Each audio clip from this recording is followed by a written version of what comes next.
We have a special treat for you today. Not only have I spoken to Dr. Trevor Stammers once, I'm going to speak to him a second time for you today. Hello, Trevor. Hello there, Andy. Good to be with you again. Yeah, so last time we spoke about ethics and faith. It's an interview that I got very excited about.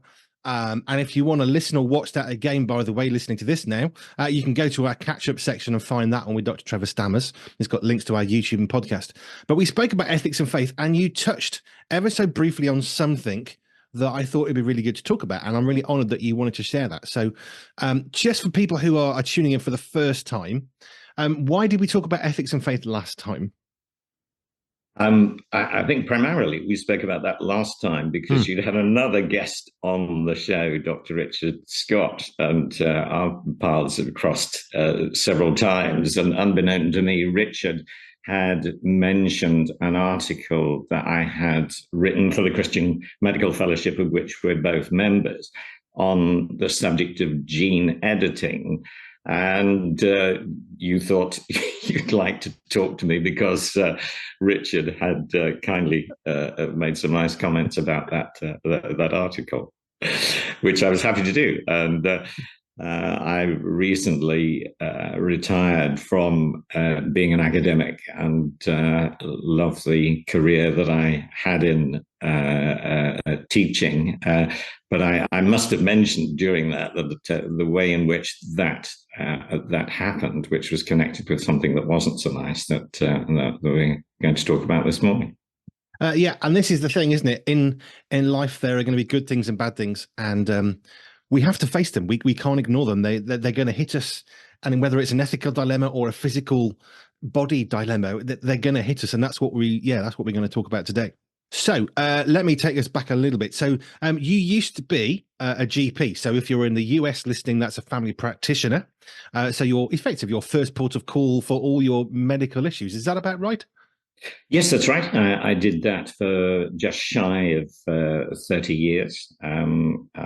I had nearly always wanted to be a medic. I don't come from a medical family. I have no idea where the ambition to become a doctor came from, but it would have probably coincided with my first encounters with the Christian faith at about the age of 10 or 11. And yeah, so I went eventually to medical school, and the only model that I had of medicine at that time was general practice until I started training, and I never really deviated from wanting to be a GP, and so that's what I did.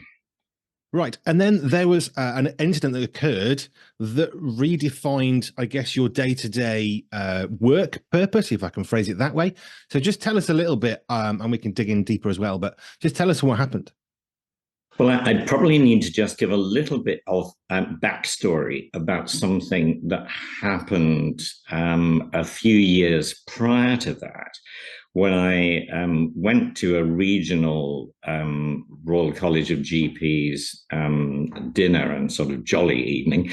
And as I recall it, I hadn't been in the door 5 minutes when the dean of the Southwestern faculty, and it's interesting that Royal Colleges, as well as Anglican churches, are arranged in deaneries. So the dean came over and had said to me, apropos of nothing, she simply said, "We got a pot of money that we need to spend before the end of April to sponsor someone to do a higher degree. And we wondered if you'd like to do it." And it just so happened that the chair of the Christian Medical Fellowship at that time, another good person to interview, Dr. Peter Saunders, had mentioned to me that he was about to embark on a master's degree in medical ethics and law. And so I signed up for that. and Peter and I did the course together, and we both graduated from it. And because I was still in active general practice, the professor who was directing the course asked me if I'd consider teaching one of the modules on it, because they were looking to expand the team. So I did that, and so became a very part-time staff member, just doing one day a week. And it was whilst I was at the university working at my computer on that one day a week, that at 1 o'clock on the 8th of March 2010, I was just about to go off to a staff meeting and turned to my colleague and said, my left eye has just gone completely dark, and I think my retina has come off. It was just like one of the, I mean, I was old enough to have gone to the cinema when movies had projectors, and when the film slips in the gate, there are these sort of stripes and slithers, and then, you know, the whole thing turns to nothing. It was just like that. So I said, you know, I'm going to pop along to our local eye unit, which is only about a couple of stations on the train. So I did that, and was seen fairly promptly, and I could tell by the length of time the doctor was looking into the eye through the sort of instruments where you rest your chin and they look and have a glass and so on, that something was badly wrong. And he confirmed that, in fact, that was indeed the case, and that they couldn't deal with that at the local hospital, and I'd need to go up to Moorfields. So he gave me a letter to take up there. And so I then went back home, and obviously got in contact with my wife to let her know what had happened. So the next day, I went up to Moorfields quite early in the morning, and was sitting in the waiting room, and there were two passages of scripture that came into my mind, one after the other, as I was sitting there. And I've had several illnesses that required hospital intervention in the past, and I think it would be true to say that perhaps like most doctors, I don't know, but certainly I'd been quite spooked by those, and quite anxious and panicky. And sitting in that waiting room, I just had a very clear sense of God's presence. I can't really explain it in any other way. And the first passage that came to mind was the little story in Mark 8 about the blind man that Jesus touched twice in order to heal him. And after the first touch, he makes that statement about, I see people as trees walking. And then the second verse was one of the most challenging sayings of Jesus from Matthew's Gospel in chapter 10, where he says, if I can quote it correctly, do not fear those who can destroy the body, but rather fear those, or fear him who has the power to destroy both body and soul in hell. And the relevance of the first passage was pretty obvious to my situation, and listeners, particularly if you're listeners who are not familiar with the teaching of the Bible at all, may think that that's a very odd passage, but it immediately had resonance with me in the light of the passage about Jesus' power to heal. Inasmuch as I felt God saying to me through both of those passages that I am with you and I am the one that you need to focus on. And so I suppose you could sort of say God had got my attention through what was happening to me. Anyway, I then saw a whole succession of doctors who examined both eyes, and they confirmed that it was a pretty big tear. 270 degrees, I think, was of the circle. So my retina was lying in a curtain on the base of the ball of the eye. And then one of their senior guys came to see me, and he said, this is serious, but as I recall it, he said, I'm 99% certain that with 2 or 3 operations, we will be able to fully restore your sight. And he said the right eye was absolutely fine. So I thought, okay, I can take those odds. And suffice it to say that the second operation went so well that they did the third bit at the same time. So with 2 operations and a period of waiting, the sight in that eye was restored. But a month after the first operation, I had gone back to work, and being a medical teacher, I was actually taking part in a training exercise for GPs at Guy's Hospital, where we'd been presented with an acted out scenario with a doctor and an actor of a guy presenting to his GP for a routine diabetic checkup. And there were various clues in it that we were to pick up on as to what the GP might have missed. And it was obvious to me, sitting there with my sight threatened, that this actor patient was concerned that he was going to lose his sight. Even though the actor doctor didn't go there. So they then said, could we have a volunteer to see if they can,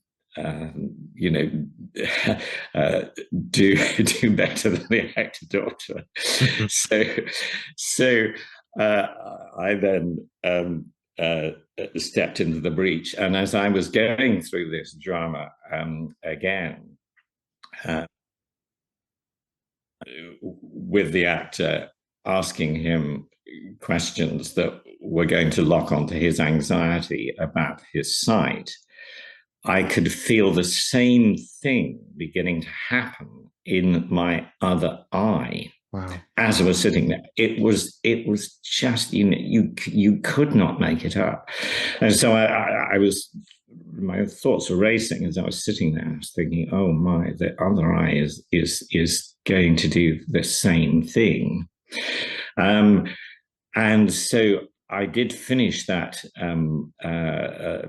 mock consultation a little more quickly than I otherwise would.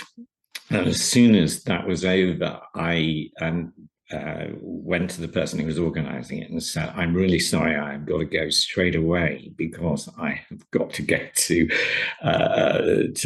Moorfields because I think actually I'm losing sight in my eye." Wow. And that was the case as well. So that eye, fortunately, was less severely damaged, but nevertheless, that required surgery as well. So suffice it to say that there was a period of my life with the combination of the healing eye from the first major surgery and the operated eye from the second one when I was totally blind for about 7 weeks. Wow. That was a very difficult time when I learned a lot about myself and what an independent and sometimes annoyingly independent person I was. And there was quite a lot of psychological readjustment to be done for our whole family, really. And particularly for my wife, who became my eyes during that period. Yes. So there was the darkest point at that point when, despite my previous talk about the Bible passages that had come to me and the assurance of the hospital that I was going to get my sight back. It is a frightening thing when you can't see at all, and the sense of helplessness that results from that was a particularly trying experience for me. As somebody as a GP, they come to you to look for solutions, and you're always expected to have the answers and something that can be done. And here I was rendered in a state where I could not even make myself a cup of tea. And I remember really losing it on one occasion when I was trying to do that, not being able to see, and the water splashed over.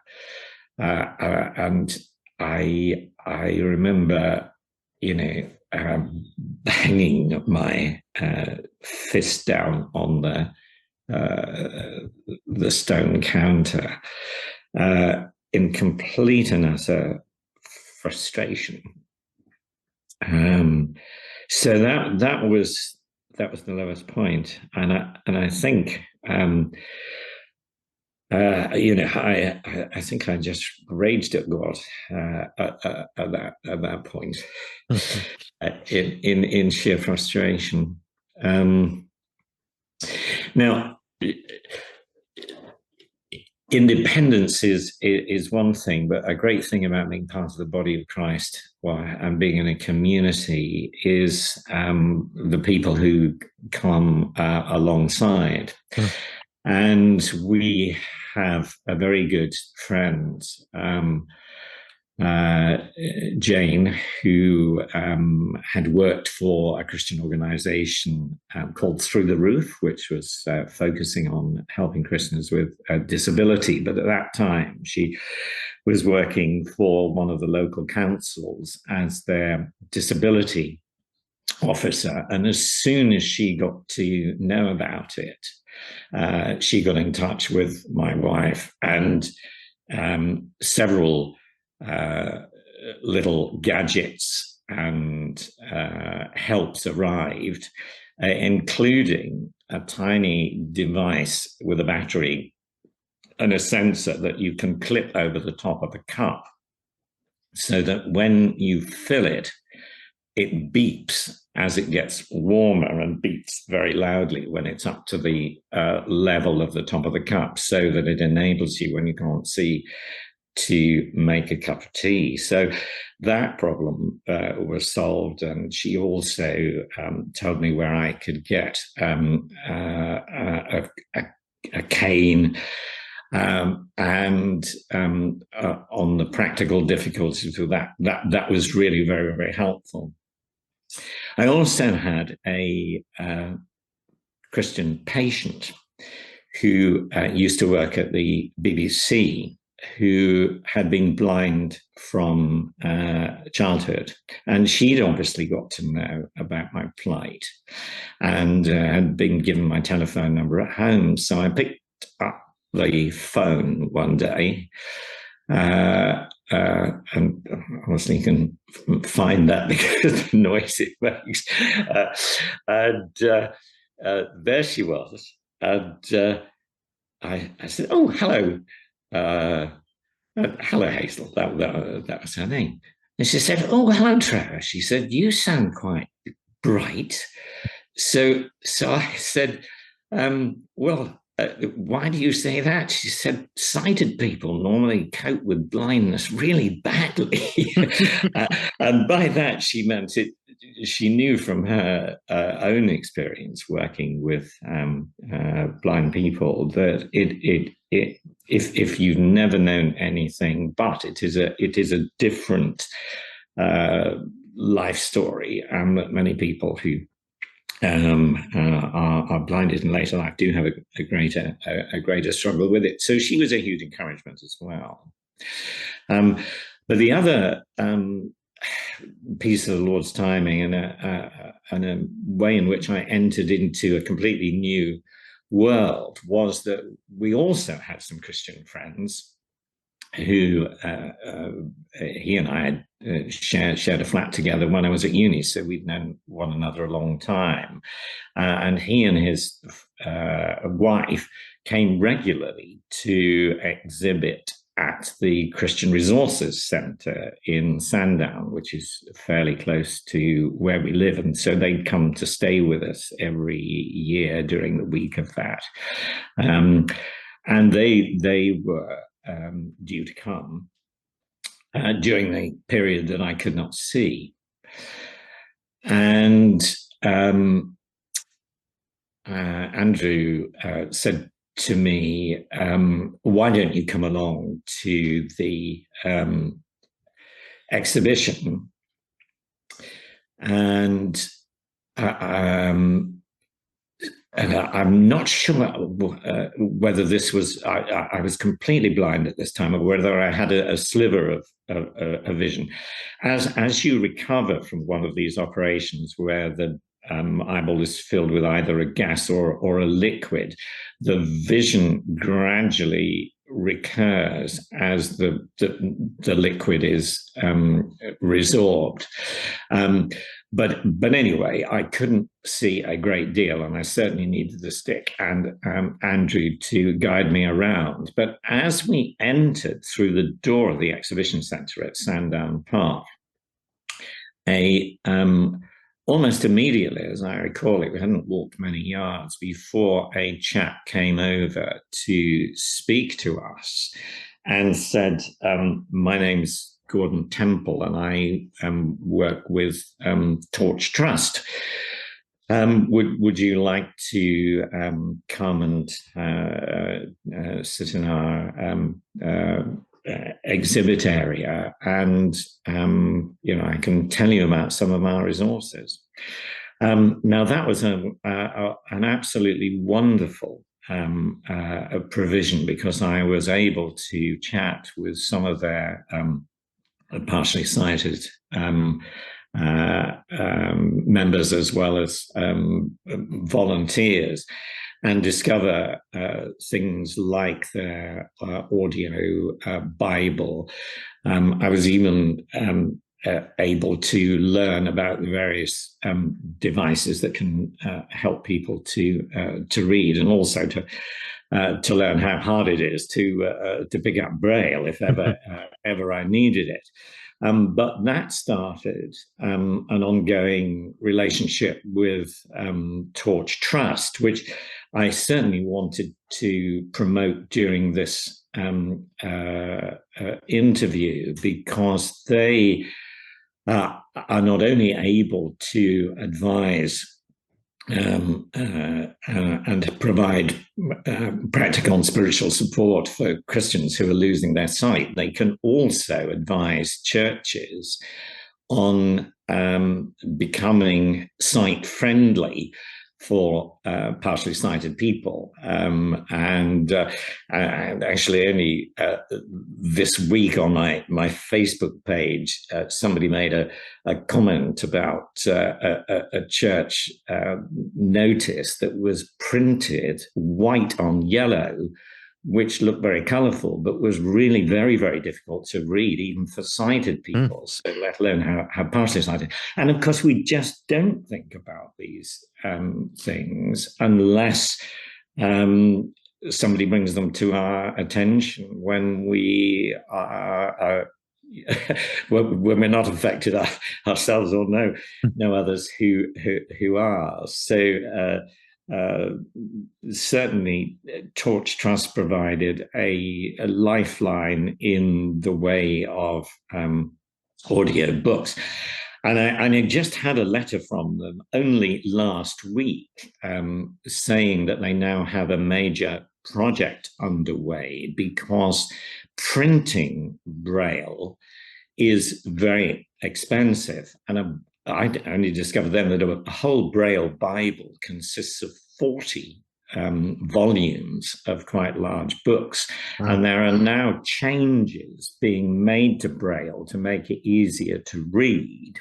So there is a new form of Braille. So they have a major project underway to raise support for printing new Braille Bibles for those who are learning it under the new system. So I think that's something that's certainly important for me to get behind, and maybe some of those who are listening as well.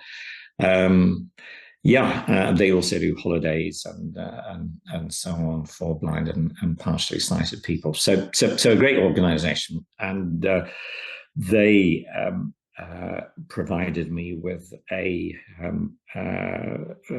loan of a recorder device to be able to play audio books and so on, which was a great lifesaver too. So fast forwarding, the promise that I had felt of 2 operations on that eye did turn out to be correct. There were further operations on the other eye, and I finally got my sight back completely in the worse eye, which is the left one, in January of the following year. And with specs and contact lenses, my vision has remained virtually as it was before, despite all the damage for which I'm enormously grateful. And so that's my story. I shared it with some other doctors at a Christian Medical Fellowship conference that I went to sometime later, and mentioned to one how grateful I was to the Lord that he had given me my sight back. And he said to me, "And would you have been grateful if he hadn't given it back to you?" Oh. That's the kind of challenge you get being a CMF member. Now, that's not the sort of thing that I probably would have said in that situation. But interestingly, it's a question that stuck with me. And I often think about it because, of course, I have been extraordinarily fortunate. What was the effect on your family then? I mean, your wife and you, I guess, in a sense, you're forced to have to find a way through it because you're living in the same house. So you are going to find a way of making it work one way or another. How did that work for other family members, perhaps really close friends? I mean, did people just want to drop in and were you thinking, that's nice, but I don't really want to have you in my house because I can't cope with you? I mean, how did you navigate that?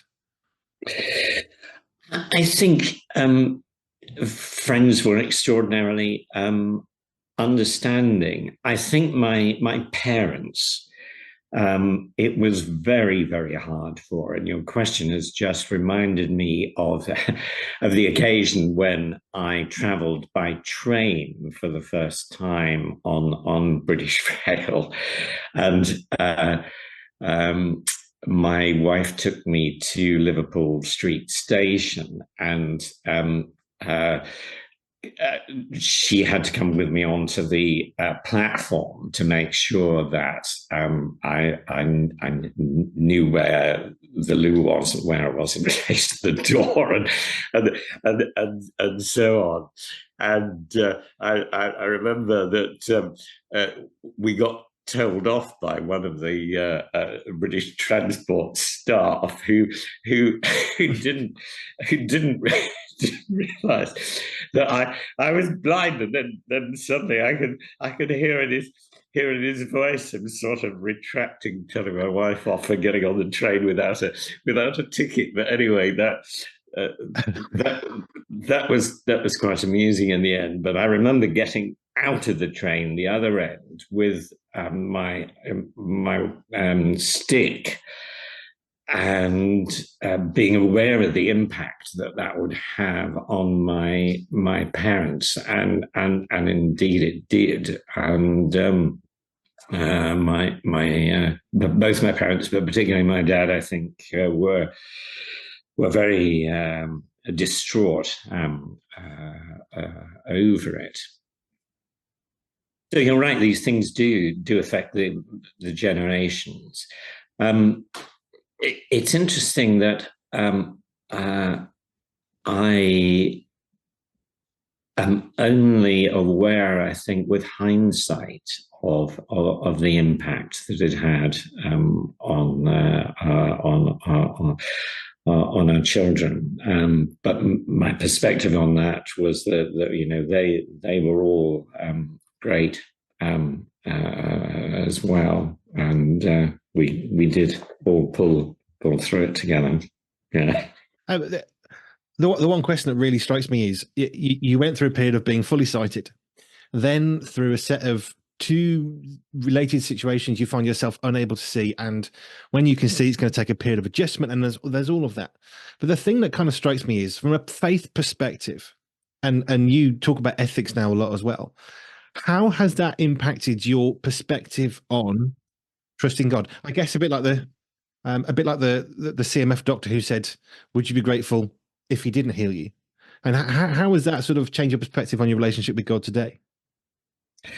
Well, I think it was a marker to which I can look back when I have doubts. And you know, I do know some Christians who, once they come to a living faith, it's never shaken. Um, that's not my story, and particularly as a Bible reading Christian, you know, I'm probably on my 20th, 25th sweep through Scripture now. There are questions and new things that one sees and thinks, that's a puzzle, isn't it? But I think it only becomes a puzzle within the broader setting of what you know.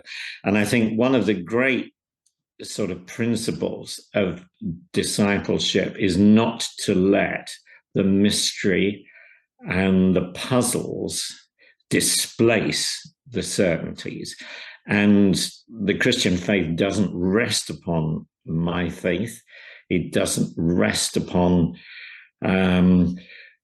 verses like the threefold cord not being quickly broken, being open to all sorts of interpretations. It rests upon the death and resurrection of Christ, attested by history and clearly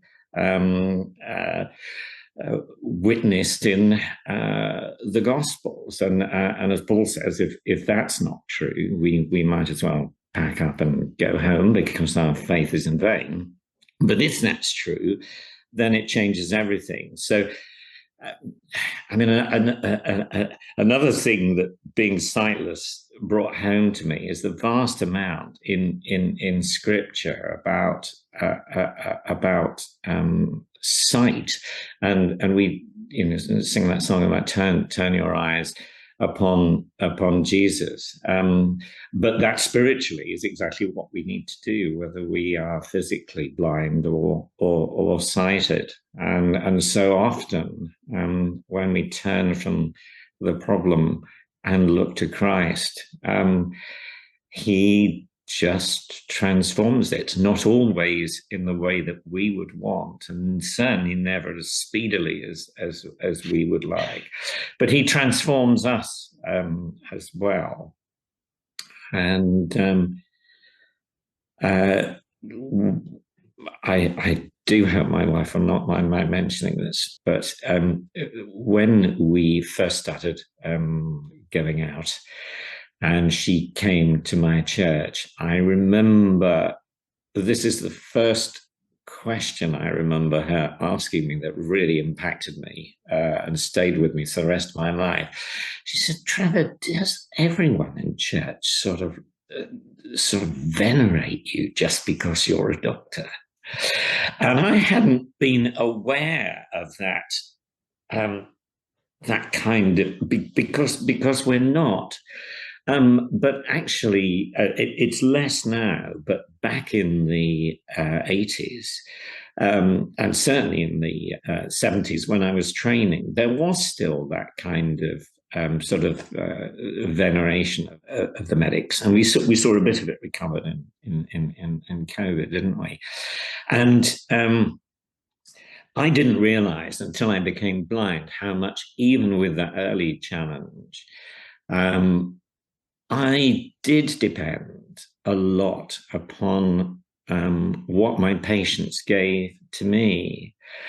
And eventually, of course, although I did recover my sight and I went back to medicine, the doing of the master's course I mentioned earlier on opened up a doorway later on to go into a second career in teaching, which I then took, and realized how letting go of medicine and all of the ties with it had released me from not all of that sort of doctor worship, but students tend not to venerate their teachers quite so much as patients than doctors, I think. So I had it taking down a peg or two. That's speaking plainly what it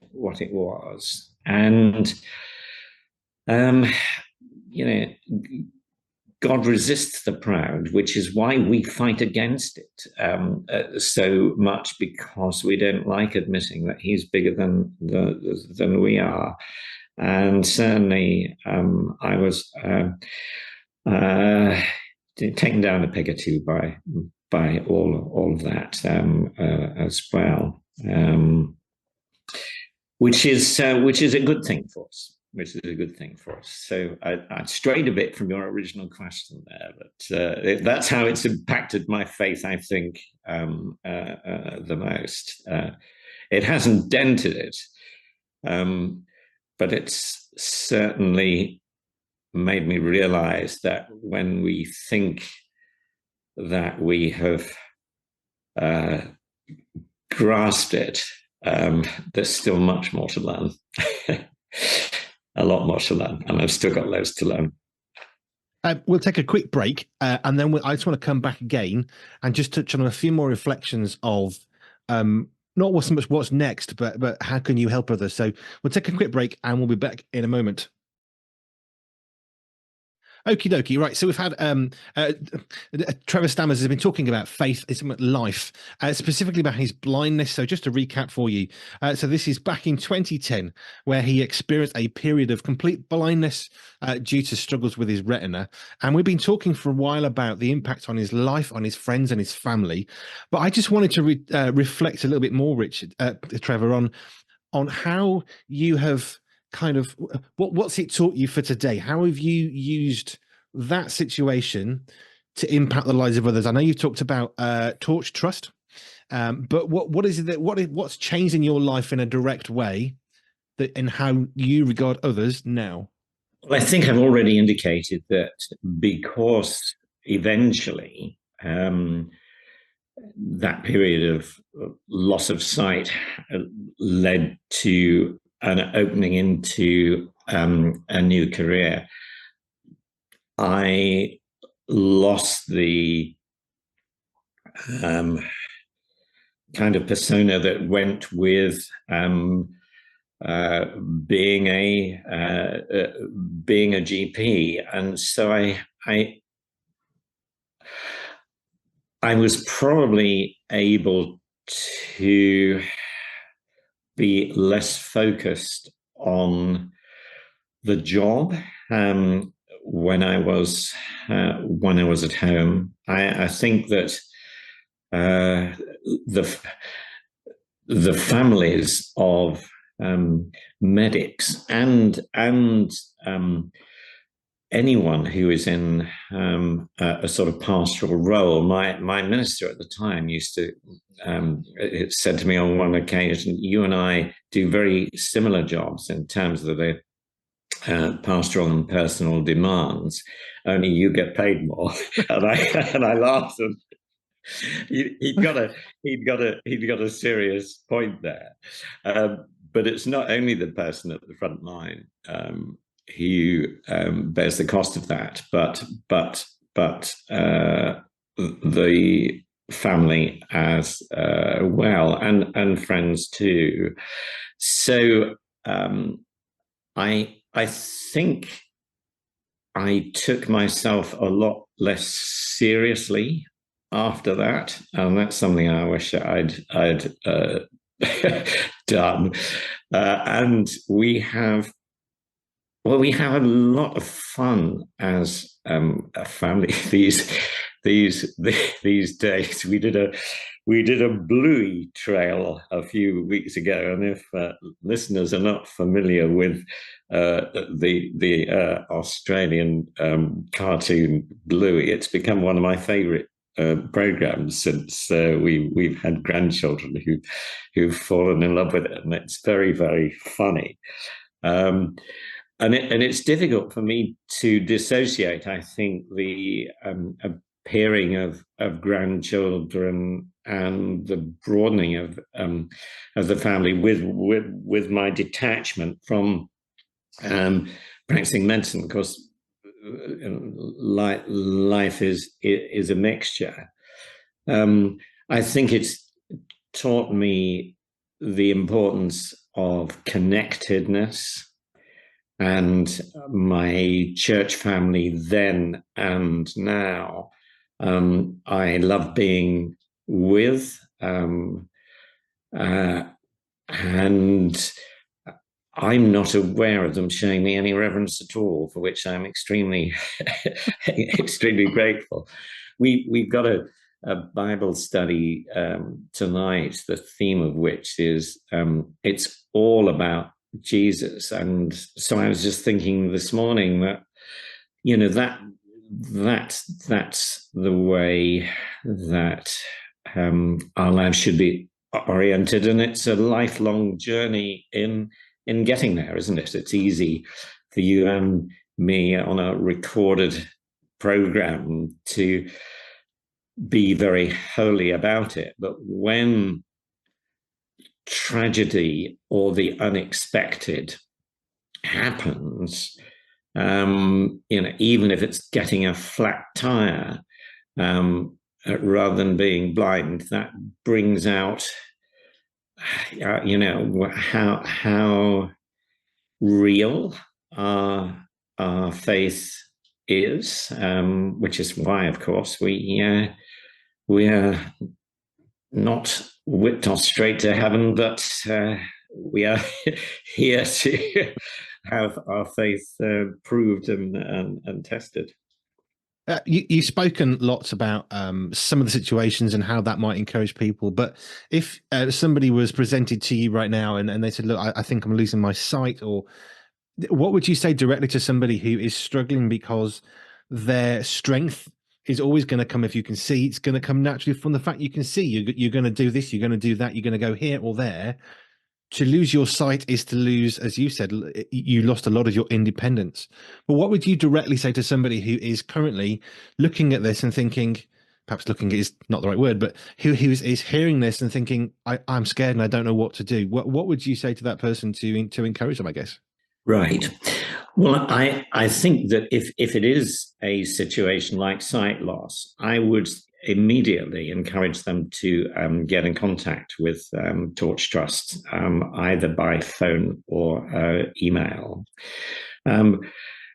because I think preparing for the worst outcome of incurable sight loss or blindness is very, very important. And I was told that actually learning Braille is very, very difficult, but there are other devices that can also help through reading through the fingertips and so on, and learning about resources and help that's available, and speaking to others who have been through that particular journey, which I obviously am fortunate enough to have not gone on to permanent sight loss. My dad died a few years back now, since the incident I mentioned earlier, but he was almost totally deaf and had become deaf after a head trauma from a motorbike accident when he was about 18. And he was a great example of living well with serious disability. He could never use the telephone throughout the whole of his life because of his severe deafness. And yet he cultivated relationships. He never let his deafness stop him from talking with people. And as hearing aids, and particularly digital hearing aids, got better and better, of course he blossomed more and more. But I think recognizing that, yes, you're going to have limitations, but they need not deprive you or prevent you from living a full life with the help of others, is really, really important. Because despair, whether we are physically wounded or impaired, or whether it's just psychological despair, is a recipe for disaster. That spells our ruin, and that's why I think no matter what hits us in life, if our life is in Christ and growing in Him, we should never despair, or if we reach the point of despair, have others alongside us who can help us and bring us out of it, because we are not isolated believers, and the church, when it functions well, is a really wonderful place. Amen. I remember watched a documentary many years ago, and it was about this team of people who had legs but were unable to use them playing sport. Basically, that was this part of the documentary, and they were in wheelchairs playing basketball. And one, they were slamming into each other, and it was quite terrifying. And they said, "Aren't you worried about breaking your legs?" And this guy said, "Well, I can't use them, so if I break them, who cares? Who knows?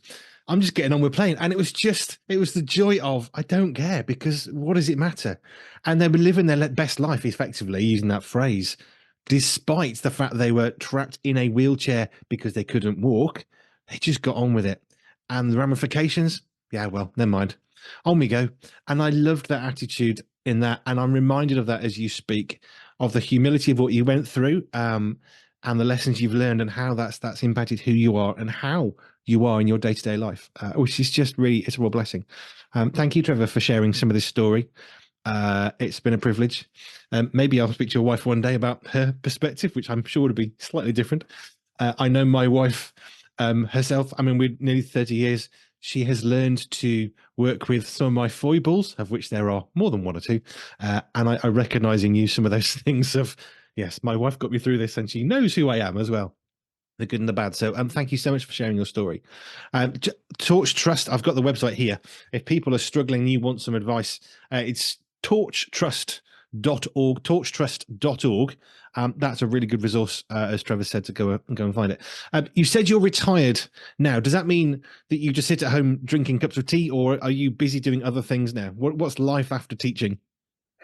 Well, life is grandchildren.